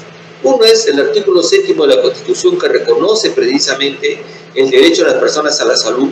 El artículo 21 del Código de los Niños, Niñas y Adolescentes, que establece, por ejemplo, el derecho que tienen los niños precisamente al derecho a la salud. Se reconoce en la Ley General de Salud y en los documentos normativos, como la norma de planificación familiar, la atención integral a la gestante, la atención del parto vertical, las normas que han salido, por ejemplo, todas reconocen el derecho a la salud sexual y reproductiva que tenemos todas las personas. Por lo tanto, si nosotros estamos diciendo que ya se reconoce como un derecho a la salud sexual y reproductiva en el país, en el cual estamos todos los que trabajamos en salud debemos estar comprometidos, debemos garantizar estos derechos sexuales y reproductivos que en una norma que esta la Resolución Ministerial número 536 reconoce y que divide básicamente en dos contextos. El tema de los derechos sexuales, que está relacionado directamente a la decisión libre que debemos tener las personas sobre, por ejemplo, el ejercicio de nuestra sexualidad, y también los derechos reproductivos, que están relacionados directamente con la posibilidad de decidir libre y responsablemente sobre el número y el espaciamiento de sus hijos, de disponer de la información, educación y los medios necesarios para poder hacerlo. Lógicamente, estos derechos a los cuales tenemos, y cuando nosotros en alguna situación determinada no permitimos de que las personas accedan a un método anticonceptivo, estamos yendo contra ese derecho. Por lo tanto, nosotros todos tenemos que garantizar la posibilidad de que las personas puedan decidir libre y responsablemente y puedan ejercer este derecho sexual y reproductivo que está reconocido, como hemos dicho, en todas las normas y políticas ministeriales. O sea, no hay, por ejemplo, excusa en la cual una persona pueda decir que por una situación determinada impida el ejercicio de este derecho. Y el derecho de las personas están implícitas en su propia condición humana. Por lo tanto, cuando nosotros hablamos, por ejemplo, de la atención de las personas, tenemos que tomar en cuenta que justamente una de nuestras funciones es justamente garantizar sus derechos a la salud, y entre ellos el derecho a la salud sexual y reproductiva. En este contexto, no solamente, por ejemplo, estos derechos están relacionados al ejercicio de su sexualidad, a la decisión, sino también al tener acceso a servicios de calidad de salud sexual y reproductiva, y que los establecimientos deben velar por esos derechos. Esto está escrito, es una política, por lo tanto, todos debemos garantizar el ejercicio de estos derechos y, por lo tanto, el acceso a los métodos anticonceptivos que, como ya se ha mencionado, si bien es cierto, de repente en el país no tenemos el 100% de métodos anticonceptivos que existen en el mundo. Sin embargo, Somos uno de los países latinoamericanos que tenemos el mayor número de disponibilidad de métodos anticonceptivos y que deberíamos hacer lo posible para seguir garantizando que estos se sigan dando y que se siga accediendo de manera gratuita. Muy bien, entonces, sin embargo, por ejemplo, el doctor Tábara, en un artículo que publicado justamente en la Sociedad de Servicio de Ginecología en el año 2021, menciona algunos temas pendientes en lo que significan los derechos sexuales y reproductivos. ¿Y qué es lo que menciona en primer lugar? Ampliar los servicios de planificación familiar desde el primer nivel de atención. No dicen en el primer nivel de atención, eso también es un, digamos, considero un error que a veces se conceptúa, de que los servicios de planificación familiar son responsabilidad de primer nivel. Durante la pandemia, nosotros hemos encontrado muchas veces que mencionaban que la planificación familiar es un tema de primer nivel, que los servicios de emergencia no deberían dar planificación familiar, y eso no es así. Si estamos hablando de derechos sexuales y reproductivos, debemos poner énfasis en el tema de que es en todos los niveles donde debe haber acceso a los servicios de planificación familiar. Por otro lado, debe asegurarse la logística para que se sigan diversificando los métodos anticonceptivos, mejorar la información en salud sexual y reproductiva, en la cual nosotros somos responsables para poder brindarle a las mujeres, mejorar la calidad de la atención, reducir la necesidad insatisfecha en anticoncepción. Nosotros bordeamos el 56.6% de mujeres en el país sexualmente activas que usan métodos, que están unidas, que usan métodos anticonceptivos. Esto proporcionalmente en Latinoamérica es bajo, porque en Latinoamérica estamos en el promedio de 70-71%, pero en nuestro país estamos llegando a 56-57%. ¿no? Antes hacíamos una jugadita poniendo pues los métodos anticonceptivos tradicionales, ¿no? Que ahí sí llegábamos al 71-72%, pero eso no es así. Realmente los métodos anticonceptivos que deben conceptuarse y que deben manejarse es los métodos anticonceptivos modernos, ¿no? También facilitar, por ejemplo, la anticoncepción quirúrgica en los servicios públicos. Un tema, por ejemplo, que muchas veces los médicos, y aquí sí yo quiero ser enfático en que los médicos ginecobstetras deben reconocer que los anticoncepción quirúrgica voluntaria forma parte de los servicios de planificación familiar, no de los servicios urológicos, forma parte de los servicios de planificación familiar. Por lo tanto, debemos estar también comprometidos con garantizar estos servicios, porque deben darse en los niveles 2 y 3. Y sorpresa, a veces, por ejemplo, la programación de estas actividades no la realizaban en los hospitales. Y esto también tenemos que irlo protegiendo. Y lógicamente disponer de la gama, especialmente la gama amplia de anticonceptivos, especialmente de la reproducción. Muy bien, el impacto básico que tiene la salud pública es el ejercicio de los derechos de las personas, ¿no? Y se calcula, como ya se han dicho, 20 a 25% de muerte materna se pueden evitar con el uso de anticoncepción, ¿no? La imposibilidad de métodos anticonceptivos, por ejemplo, le brindan autonomía a la mujer en lo que significa su reproducción, permitir tomar decisiones informadas sobre su cuerpo, su vida, y también mejora las capacidades de desarrollo de las mujeres, especialmente en las adolescentes y las jóvenes. Por otro lado, por ejemplo, sabemos que el uso de métodos anticonceptivos reduce el riesgo de infecciones de transmisión sexual y promueve pues una salud sexual en general. ¿Cuál es la anticoncepción en situaciones especiales? Siendo la sexualidad intrínseca en el ser humano, es necesario que en todos los casos considerar el derecho al ejercicio de la sexualidad y el derecho, por ejemplo, a que las personas puedan planificar y decidir en qué momento salir embarazadas. Y para esto, por ejemplo, debemos reconocer de que todas las personas, sin excepción, tenemos el derecho justamente al poder al poder decidir, ¿no? Y para ello es que necesitamos tener acceso a los métodos anticonceptivos. Hay que recordar que el objetivo de evitar embarazos no deseados que podrían generar un riesgo en mujeres con ciertas condiciones, ¿no? Lo que buscamos es justamente evitar que este riesgo se incremente o que se ponga en peligro la salud o la vida de la mujer.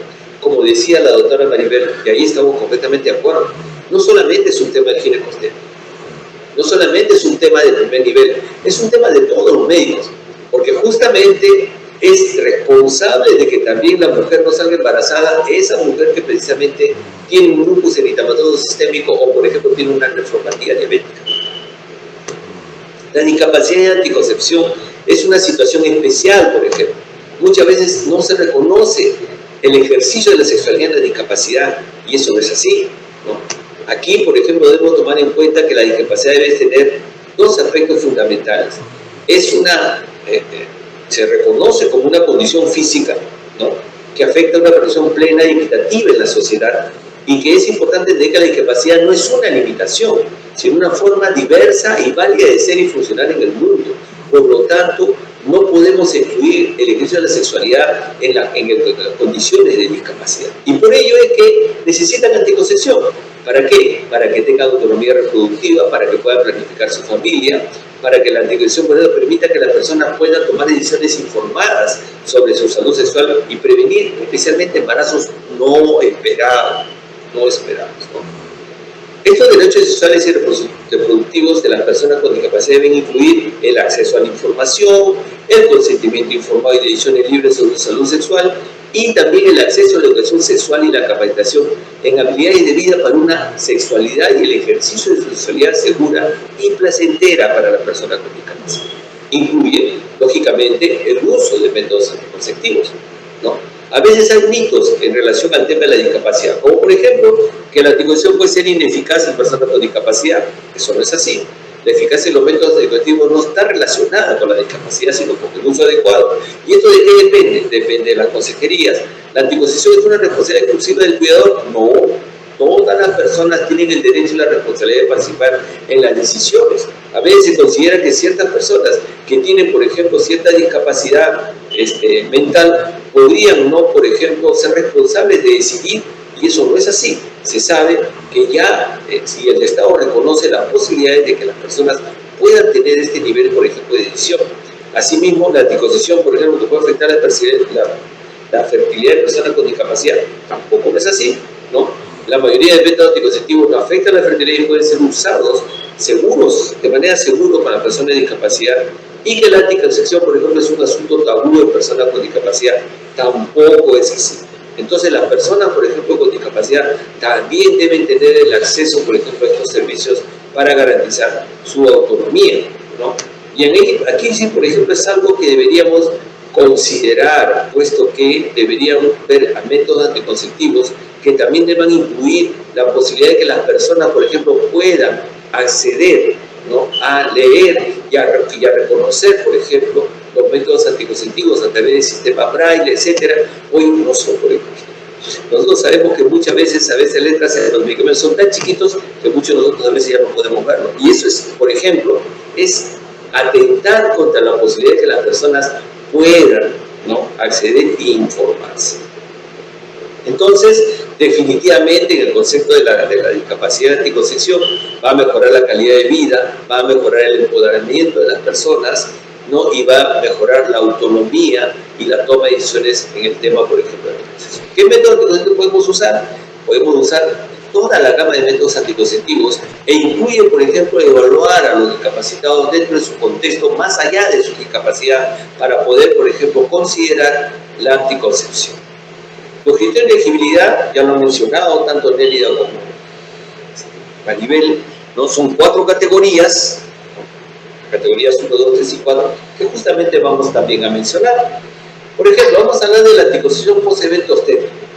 Y aquí tenemos el cuadro que ha presentado, por ejemplo, la Organización Mundial de la Salud, donde reconoce que es importante, por ejemplo, tener 4 momentos en los cuales se debe tomar en cuenta la anticoncepción.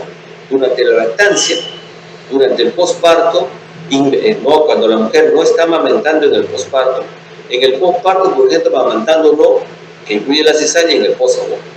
Aquí, por ejemplo, debemos de tomar en cuenta que, tal como lo menciona este cuadro, los criterios, por ejemplo, del posparto, amamantando no, son iguales que los momentos en que precisamente se da la lactancia. Y aquí nosotros podemos observar cómo, por ejemplo, la gama de métodos anticonceptivos, especialmente dentro de los menores de 48 horas, que se prefiere y que se recomienda usar son los DIU, tanto el DIU de cobre como el DIU de levonorgestrel, ¿no?, que estos, por ejemplo, pueden usarse con seguridad dentro de las 48 horas e incluso en la cesárea.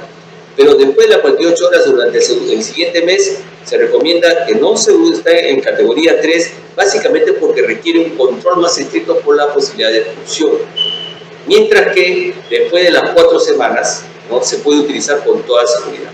En todos los casos, por ejemplo, de los métodos hormonales, ya sabemos que los métodos anticonceptivos contienen estrógenos, afectan a la lactancia, ¿no? Por lo tanto, la recomendación es que se usen, por ejemplo, medicamentos de larga duración como el implante o, por ejemplo, el uso también del diuclorogestrel o las píldoras, por ejemplo, que contienen solo progestágeno, ¿no?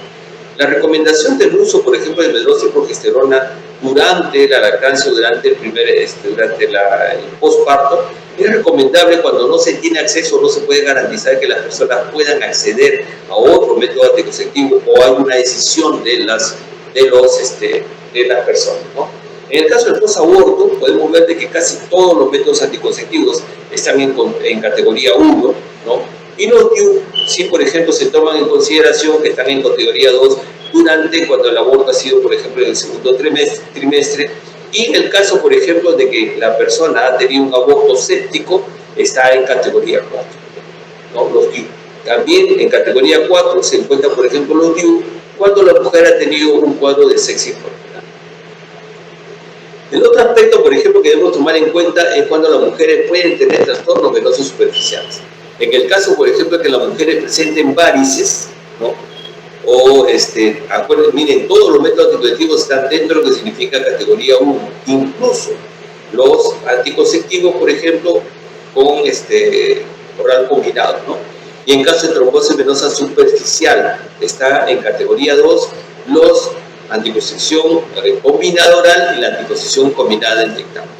En el caso, por ejemplo, del tabaquismo, sí, la anticoncepción oral combinada, tanto inyectable como oral, está, por ejemplo, en categoría 2, si la persona es menor de 35 años, pero si tiene 35 años y consume, por ejemplo, menos de 15 cigarrillos al día, la anticoncepción oral está en categoría 3, mientras que si es más de 35 años, en categoría 4, y el anticonceptivo combinado inyectable en categoría 3. Todos los demás se encuentran en categoría 1, ¿no? Para estas condiciones. Y, por ejemplo, cuando el índice de masa corporal, como mencionaba Maribel, es más de 30 kilogramos, la anticoncepción oral combinada y la anticoncepción inyectable combinada está en categoría 2 y lo demás, la Secretaría de Salud lo considera dentro de categoría 1. En el caso de enfermedades crónicas, vamos a ver este grupo de enfermedades, ¿no? Y vamos a ver uno por uno, de manera rápida. Sabemos que hay, por ejemplo, los anticonceptivos hormonales que demuestran un mayor riesgo por la presencia de coágulos sanguíneos y otras enfermedades cardiovasculares, mientras que los de elección en general para estos cuadros, de manera general, son los dispositivos intrauterinos y el preservativo, tanto femenino como masculino. El preservativo femenino es una buena opción también, por ejemplo, para las mujeres con enfermedades cardiovasculares y requiere su incentivo. En el país tenemos preservativo femenino y es importante, por ejemplo, poder mejorar la posibilidad de su uso para justamente estas pacientes, ¿no? Entonces, en enfermedades cardiovasculares tenemos que la anticoncepción combinada oral e inyectable se encuentra en la mayoría, como podemos ver, en categorías 3 y 4, ¿no? Pero los que están, por ejemplo, en categoría 1, el dispositivo uterino de cobre, también el dispositivo colegonogestrel que se encuentra en categoría 2, salvo que las personas, por ejemplo, que tengan trombosis venosa profunda, en las cuales se encuentra en categoría 3, y, por ejemplo, también cuando hay una cardiopatía isquémica o un ACV, ¿no? También en categoría 2. Entonces, en estos casos, por ejemplo, los métodos de barrera se recomiendan para todos los casos, o sea, no tiene contraindicación, ¿no? En todos los casos de las enfermedades cardiovasculares, pero hay que tener cuidado con la anticoncepción oral combinada oral y también con la anticoncepción combinada inyectable, que se encuentra justamente en categoría 3 o 4, y solamente se encuentran en categoría 2 en los casos donde se está hablando de dislipidemias sin ningún otro factor o riesgo vascular. En el caso de enfermedades endocrinas hay dos que se encuentran frecuentemente y que nosotros podemos ver: las alteraciones tiroideas y los problemas de diabetes. Acordarnos que siempre necesitamos consejería e información en todos los niveles de atención. Por lo tanto, debemos considerar que si las personas, por ejemplo, que tienen estas afecciones, se atienden en los niveles 2, 3 de nuestro país, ahí es donde justamente deberían tener acceso a los servicios de planificación familiar. Y podemos ver que en el caso, por ejemplo, de trastornos tiroideos, no hay contraindicación específica, ¿no? Si solo estamos hablando de estos cuadros, para ninguno de los métodos anticonceptivos que se encuentran, ¿no?, en acceso y que se están analizando. En el caso de la diabetes, ¿no?, el DIU de cobre se encuentra, por ejemplo, justamente de categoría 1, mientras que cuando no hay enfermedad vascular, no son insulinodependientes, ¿no? En estos casos, por ejemplo, la mayoría de métodos anticonceptivos están en categoría 2, que significa que tenga que estar observando. Pero si la mujer tiene neuropatía, retinopatía o tiene nefropatía, los anticonceptivos combinados con estrógeno y progestágeno entran a la categoría 3 y 4, ¿no? Y el uso, por ejemplo, de medrosa y progesterona en depósito entra a categoría 3. En el caso de trastornos neurológicos, ¿no?, en el caso de epilepsia, por ejemplo, vamos a ver las interacciones medicamentosas más adelante. Todos los métodos anticonceptivos están dentro de la categoría 1, mientras que, por ejemplo, cuando son cefaleas no migrañosas, ¿no?, podemos ver de que pueden ser y de inicio o continuadoras, ¿no? Eso significa I1 y C2, continuadoras, por ejemplo, el nivel 2, para los anticonceptivos combinados orales e inyectables, ¿no? Mientras que los anticonceptivos orales de progestágenos, la medrosa y progesterona en depósito, el implante, el DIU de cobre y el DIU de levonorgestrel, se puede utilizar de manera segura en los casos de cefaleas no migrañosas. Si hay migraña sin aura y en menores de 35 años, podemos ver cómo, por ejemplo, los métodos anticonceptivos combinados entran a esta categoría 3, ¿no?, mientras que el de elección sigue siendo el DIU de cobre y el uso, por ejemplo, de medrosa y progesterona de depósito, los implantes y el DIU con levonorgestrel entra a categoría 2. Quiere decir que se puede usar, pero bajo supervisión. Ahora, si hay migraña y hay sin aura, pero mayores de 35 años, también se comportan igual, siempre considerando de que ya entra incluso a categoría 4 los anticonceptivos combinados orales o inyectables combinados. Y si la migraña es con aura, definitivamente es, por ejemplo, los anticonceptivos orales combinados de nivel 4 y los anticonceptivos inyectables también están en la categoría 4. Cuando hay infecciones y trastornos del tracto reproductivo, por ejemplo, en el caso de los miomas, salvo que en este caso exista, por ejemplo, alguna distorsión de la cavidad uterina, entonces el DIU de cobre o el DIU de levonorgestrel entrarían en la categoría 4, ¿no? O sea, una indicación que podría poner en riesgo a la mujer si, por ejemplo, hay deformación de la cavidad uterina. En el caso del cáncer de mama, el único método anticonceptivo que se puede aceptar es el DIU de cobre, ¿no? Y si hay una historia familiar de cáncer de mama, los métodos anticonceptivos, ninguno de ellos tiene contraindicación. Historia familiar de cáncer de mama, ninguno tiene contraindicación. En el caso de cáncer cervicuterino, ¿no?, lo que se observa es que tanto el DIU de cobre como el DIU de levonorgestrel pueden entrar a categoría 4 o también a categoría 2. Esto básicamente porque requiere de que la mujer, por ejemplo, se haga periódicamente pruebas para determinar de que no haya un problema, por ejemplo, de cáncer invasivo, ¿no? Y en el cáncer de ovario, también, por ejemplo, entran a categoría, como podemos ver, 2 o 3, los DIU, ¿no?, en el caso del cáncer de ovario. Cuando hay una neoplasia intraepitelial cervical, casi todos están en categoría 2, salvo la anticoncepción oral de progestágenos y el DIU de la T de cobre, ¿no? Y cuando hay una hemorragia genital inexplicada antes de la evaluación, definitivamente los DIU están contraindicados, pero se puede comenzar a usar, por ejemplo, la anticoncepción oral combinada o la inyectable o la anticoncepción oral con progestágenos, pero bajo supervisión, ¿no? Y el implante o la medrosa y progesterona, siempre tomando en consideración, por ejemplo, la necesidad, si los riesgos son menores que los beneficios. En el caso de las infecciones, de la enfermedad inflamatoria pélvica, no tenemos, por ejemplo, no hay contraindicaciones, están en categoría 1 casi todos los métodos anticonceptivos, salvo el DIU de cobre o el dispositivo uterino también con levonorgestrel, ¿no?, que también debe tomarse en consideración si es actual. Pero cuando es pasada, ¿no? Cuando hay una enfermedad inflamatoria pélvica, un antecedente de enfermedad inflamatoria pélvica, los DIU pasan a ser categoría 1 o 2, ¿no? O sea que necesitan ser supervisados. En el caso de la infección de transmisión sexual, por ejemplo, no está contraindicado ninguno de los métodos salvo el DIU, en el caso de que haya gonorrea o clamidia, ¿no? O una cervicitis purulenta, pero en el caso de otras infecciones de transmisión sexual como vaginitis, etcétera, están en categoría 2. Y si hay alto riesgo de ITS, están en categoría 2, 3, ¿no? En el caso del VIH, por ejemplo, en estadio 1, 2, están en categoría 2, los DIU, y la infección por VIH en estadio 3 o 4 sí pasa a categoría 3. Hay que considerar también de que la Organización Mundial de Salud recomienda que cuando hay una enfermedad inflamatoria pélvica o antecedente de los últimos 3 meses, ¿no? Si se diagnostica, por ejemplo, durante el uso del DIU, una enfermedad inflamatoria pélvica, no es necesario retirarlo para iniciar el tratamiento antibiótico. Se debe evaluar el retiro en función de la evolución. O sea, una enfermedad inflamatoria pélvica no significa igual al retiro de DIU. Debe iniciarse el tratamiento antibiótico y justamente poder después tomar en consideración la posibilidad de retiro, no de acuerdo con cómo va la evolución, ¿no?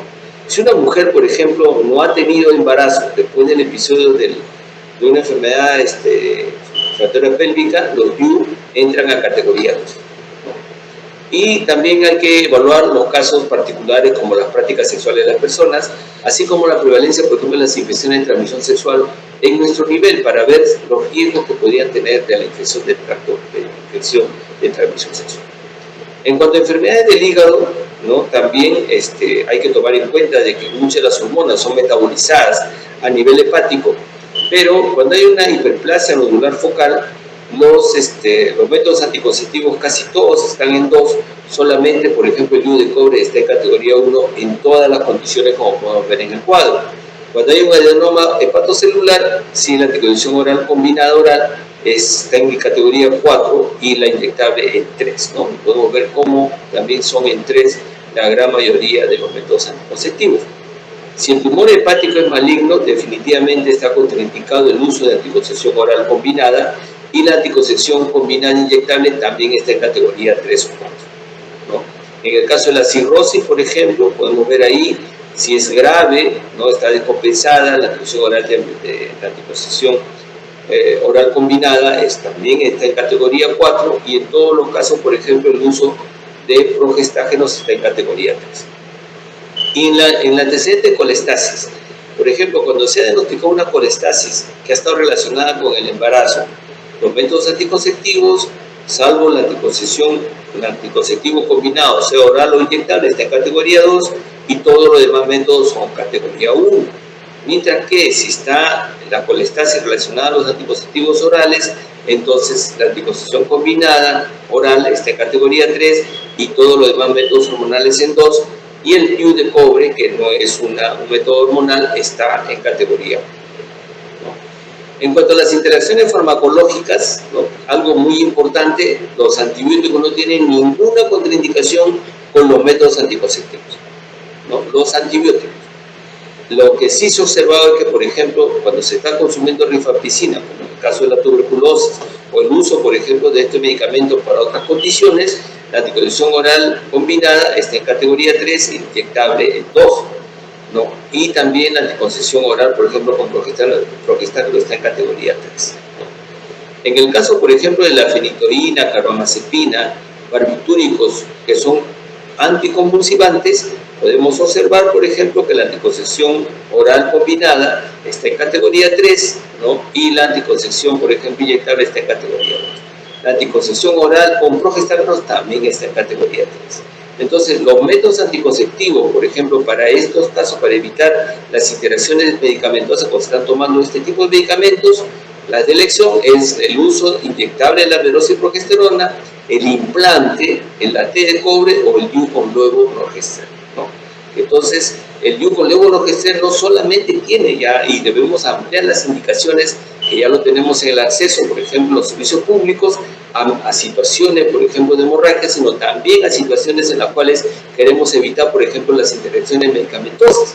¿no? Como en el caso, por ejemplo, de las mujeres que tienen tuberculosis y que hay que tomar en cuenta que muchas veces el no uso de método anticonceptivo genera un embarazo no esperado e incluso una muerte materna por tuberculosis, que estamos viendo en el país, ¿no? Otro tema con las intervenciones farmacológicas, vemos con antirretrovirales, ¿no? Que se usan, por ejemplo, durante el tratamiento, por ejemplo, para el VIH, ¿no? Y en otros momentos, especialmente durante el VIH, podemos ver que la mayoría de métodos anticonceptivos, salvo los dispositivos uterinos de cobre y el diuco-levonorgestrel, ¿no? Están considerados en categoría 3, por lo que hemos mencionado también por la posibilidad, por ejemplo, de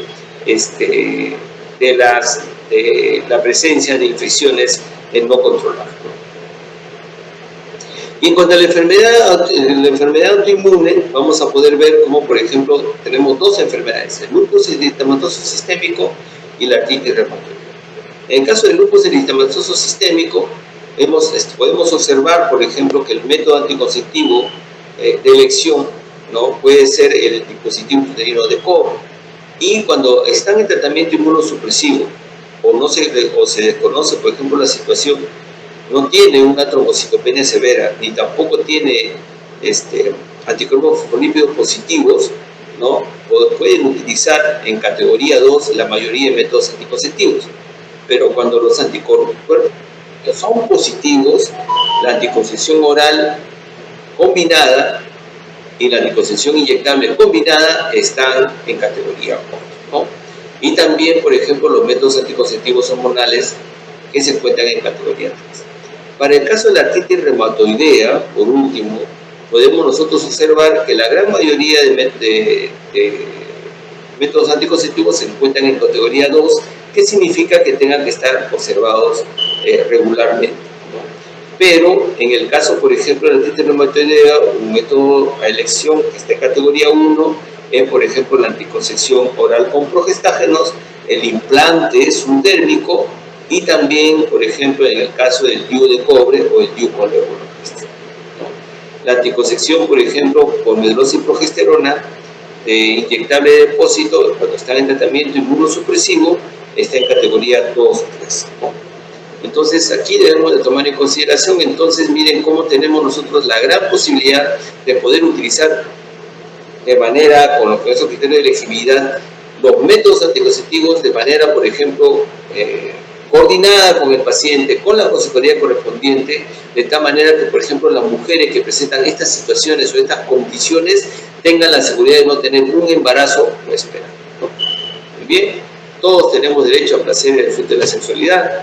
Muchas gracias por el momento que hemos tenido de poder conversar con ustedes. Gracias.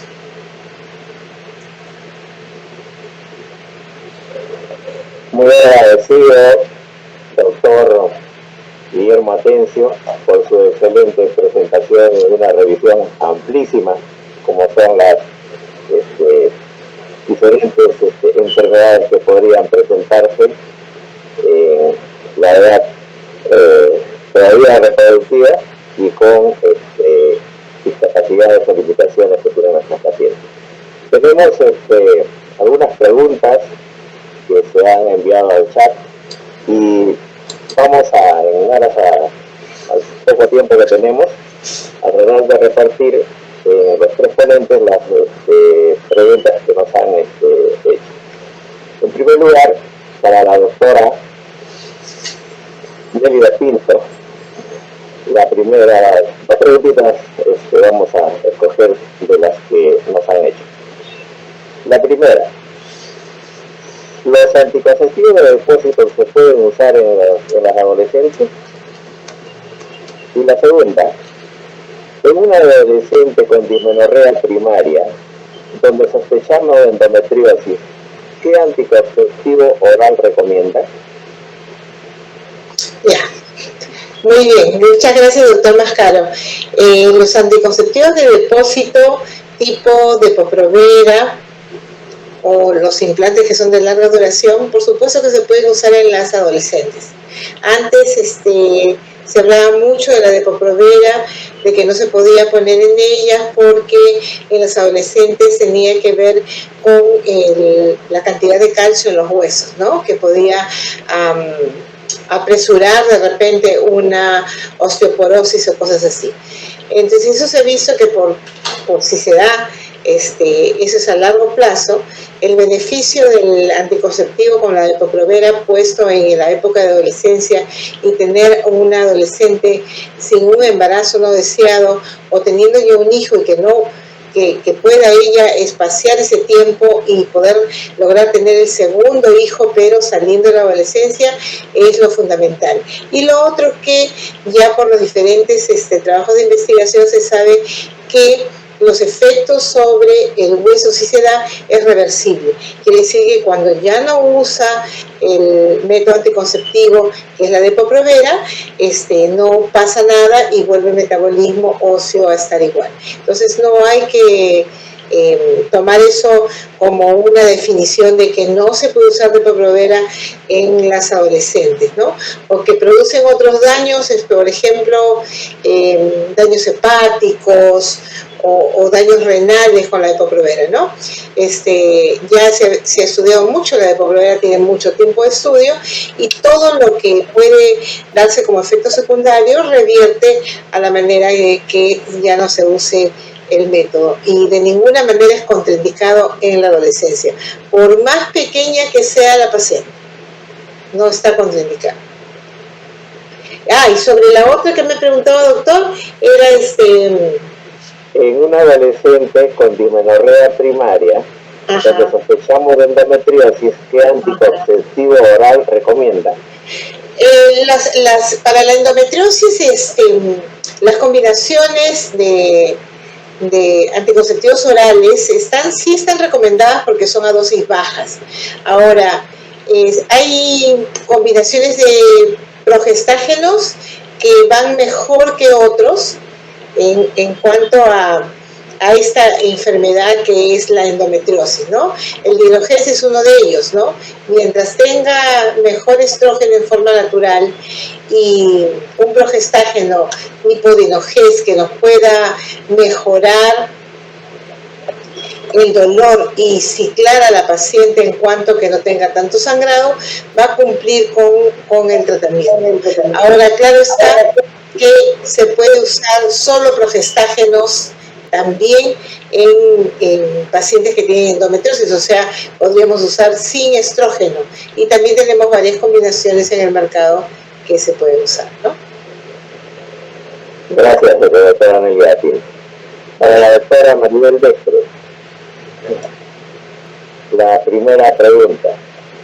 En una paciente perimenopáusica, ¿qué tipo de anticonceptivo recomienda? Y la duración del mismo, ¿cuánto sería? Ok, en una paciente perimenopáusica, para mejorar la sintomatología vasomotora que se podría presentar en esta época, podríamos utilizar los anticonceptivos orales combinados, los de baja dosis, los que vienen de 24/4, y en aquellas pacientes, ya que estamos hablando de endometriosis también, que puede continuar la sintomatología hasta esta etapa de la perimenopausia, los que tengan Dinogest. Entonces, se puede utilizar cualquier método anticonceptivo que la paciente decida, pero sobre todo para mejorar la sintomatología de los bochornos, la vasomotora, utilizarlos combinados siempre y cuando sean las pacientes, puedan utilizar las pacientes, ¿no? Que no existan los riesgos que ya se hablaron anteriormente. Gracias, doctora. Y una segunda pregunta, por favor. En una paciente de 45 años, usuaria de método combinado, ¿cuántos meses se debe suspender el método para poder evaluar la función hormonal y ver si está en menopausia? Ok, la valoración de la FSH es muy variable. No nos sirve tanto como seguimiento en las pacientes o para hacer un diagnóstico. Lo que más nos sirve es la clínica. Lo que se dice es que en forma general la anticoncepción se puede interrumpir al alcanzar la edad de la menopausia, que por ejemplo en España es 51 años, en el Perú estamos entre 48 y 50 años, y lo que las guías en general hablan es de una edad de 50 años. Ahora, medir la FSH, como les digo, no nos resulta muy favorable, salvo que la paciente ya no tenga ningún sangrado y haya pasado más de un año de amenorrea después de los 50 años. Entonces, si la mujer usa hormonas exógenas, deben ser advertidas de que si tienen amenorrea, puede no ser precisamente un indicador fiable de una insuficiencia ovárica, por lo cual podrían todavía tener un método de barrera, ya que disminuye la fertilidad, como hemos dicho, en esta etapa, ¿no? Hasta cumplir los 51 años aproximadamente. Gracias, doctora Maribel Dexter. Y una preguntita para el doctor Guillermo Atencio. ¿Hay algún método de elección en los casos especiales cardiovasculares y neurológicos? Sí, ¿qué tal? Sí. A ver, en el caso de los problemas cardiovasculares, como hemos estado mencionando, la anticoncepción oral combinada, tanto inyectable como oral, tenemos que manejarla con mucho cuidado, y si hay, por ejemplo, trastornos agudos, no deberían darse. Trombosis venosa profunda, por ejemplo, no deberían darse. Los métodos anticonceptivos están en categoría 3, 4, o sea, están contraindicados. Tenemos que dar otros métodos anticonceptivos, por ejemplo, el DIU de cobre o el DIU con levonorgestrel, como hemos dicho, que están en categoría 2, y el DIU de cobre que está en categoría 1. Definitivamente sí hay condiciones, si los problemas cardiovasculares son agudos, la anticoncepción oral combinada, la que está contraindicada, está en categoría 3, 4. Es en esos casos. Gracias, doctora Guillermo Atencio. Y una segunda pregunta. ¿Se pueden usar los métodos hormonales en los casos de cáncer del cuello uterino y el cáncer de mama? En el cáncer de mama, por ejemplo, si solamente se tiene la historia familiar, ningún método está contraindicado. Pero en el caso, por ejemplo, de cáncer de mama, sí todos los métodos hormonales, por ejemplo, se prefieren no usar. Y como estábamos mencionando, la Organización Mundial de la Salud considera que es importante usar el método anticonceptivo, que en este caso menciona, es el DIU, dispositivo intrauterino, ¿no? Que precisamente es uno de los métodos anticonceptivos que lo consideran, por ejemplo, para poder garantizar evitar, digamos, de que haya un problema adicional, ¿no? El cáncer de mama, por ejemplo, si solamente la historia familiar no hay ninguna complicación, pero en el caso de cáncer de mama actual, el único que se acepta es el dispositivo intrauterino de cobre y los métodos de barrera, ¿no? Que también se pueden usar. Gracias, doctora Atencio. Y hay una última pregunta para la doctora Nelia Pinto. Doctor, dígame. Sí. Doctora, en los casos de adolescentes de talla baja y delgada, ¿qué indicar? ¿De talla baja y delgada qué indicar? Sí. No sé, ¿qué indicar de qué método anticonceptivo? ¿Qué método anticonceptivo? Bueno, va a depender de esa talla baja y delgada, puede ser constitucional, va a depender de la decisión propia del adolescente, o sea, no tendría por qué contraindicar un anticonceptivo que tenga talla baja y que sea delgada, ¿no? Más bien nos debe llamar la atención que la atención siempre es integral. Entonces, al ser integral, si tiene bajo peso, hay que ver qué es lo que pasa con la adolescente, con esta niña, y mandarla al nutricionista, hacer interconsulta con un endocrino, ¿no? Y estar dándole un manejo conjunto. Pero en sí el anticonceptivo no tiene ningún problema. No por ser pequeña son de talla pequeña, le vamos a negar la opción anticonceptiva. Así es. Gracias, doctora, gracias. Bien, colegas, hemos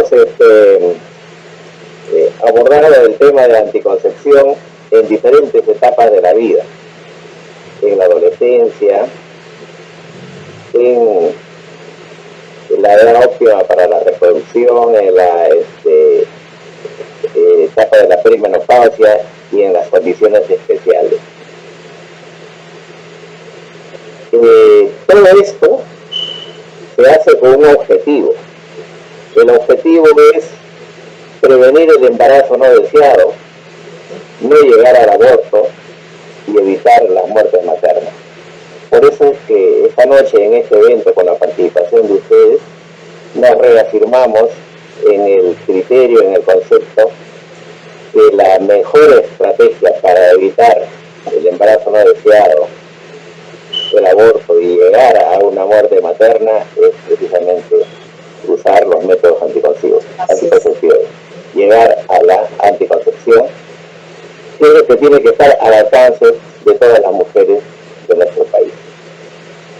Con esto hemos terminado. Quiero agradecer la excelente presentación de la doctora Nélida Pinto, de la doctora Maribel Dextre y de la doctora Guillermo Atencio, porque ha sido una noche de revisión de lado a lado de lo que es la anticoncepción. Voy a dejar el uso de la palabra al doctor Enrique Guevara, vicepresidente de SPOP, para que pueda cerrar esta sesión. Muy agradecidos por su atención, colegas. Gracias, doctor. Gracias a ustedes.